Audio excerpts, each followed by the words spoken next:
નમસ્કાર ખેડૂત મિત્રો, આજે આપણે આવ્યા છે કેશોદ તાલુકાના મગરવાડા ગામની અંદર, જ્યાં સિમ્બા આનીકોર BSF નું ફોર્સ 9 ને આ બાજુ તમે આનીકોર બતાવજો. આનીકોર છે રેહાનનો વાવેતર છે. અત્યારે આપણે જ્યાં પ્લોટના અંદર બેઠા છે એ ખરેખર સિજન્ટાનું સિમ્બાનું વાવેતર છે. હવે હાલની તારીખમાં તમે જોઈ શકો આ પ્લોટ આપણે ખેડૂત મિત્રને પૂછીએ કેટલા દિવસનો પ્લોટ થયો ભાઈ? આપણે 45 દિવસનો પ્લોટ થયો છે. હવે અહીં બતાવજો તમે 45 દિવસના પ્લોટની અંદર અત્યારે જે આગોતરું ફ્રૂટ છે તમે જોઈ શકો.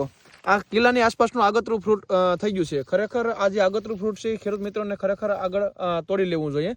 એકંદરે એક હરખો ફાલ હોય તો તમારે પાછળથી વેચવાની અંદર તકલીફ પડે નહીં ને વહેલો પડવાનો પ્રશ્ન ના રહે. હવે તમે એક અહીં ફ્રૂટ જોઈ શકો, અહીં બતાવજો ને.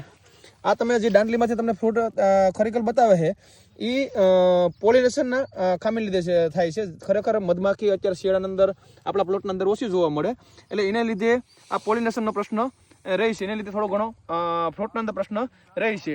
તમારું અહીં બતાવજો, તમારું જો આ રીતના કેપ્સ્યુલ થઈ જાય એમ સમજો તમે હોપારીથી મોટી કેપ્સ્યુલ થઈ જાય પછી એની અંદર આ પ્રશ્ન આવતો નથી.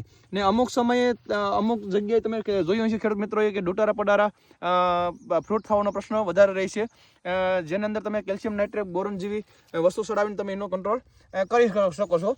પણ પોલિનેશનના ખામીને લીધે અથવા તો ફ્રૂટ ફ્લાયના ડેમેજને લીધે જે ડોટારો પડારો થયું હોય અથવા ત્રાહુબાંગુ થયું હોય એની અંદર કોઈ રિઝલ્ટ મળતું નથી.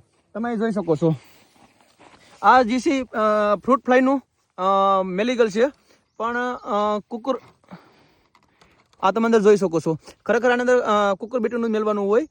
ઘણા મિત્રો આપણે આની અંદર સોનમાખીનું મેલે છે. ખરેખર સોનમાખીની આની અંદર જરૂર છે નહીં, એટલે ખાસ ધ્યાન રાખજો. વેલાવાળા શાકભાજીની અંદર કુકર બેટીનો ડેમેજ તમને જે ફ્રૂટની અંદર દેખાય છે, કુકર બેટીનો ડેમેજ દેખાય છે, સોનમાખીનો ડેમેજ દેખાતો નથી. એટલે ખાસ એટલું ધ્યાન રાખવું. જેને પણ અત્યારે ફ્રૂટ લાગવાની શરૂઆત થઈ ગઈ છે એ કેલ્શિયમ બોરોન સડાવી અને પછી 05234 અથવા તો ગ્રેડ 2 તમે સડાવો તો બેતર રહે.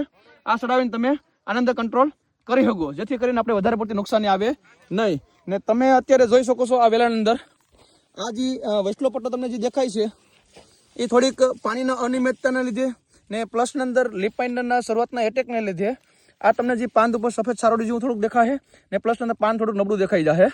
એ ખરેખર પાન તમારે તંદુરસ્ત રહેવું જોઈએ, જેથી કરીને પાછળ ડાવલી મિલિયોનો પ્રશ્ન ઓછો રહે. એનું ખાસ ધ્યાન રાખો, તકેદારી રાખો ને ખાસ અમારા વિડીયો જોતા રહો. ધન્યવાદ.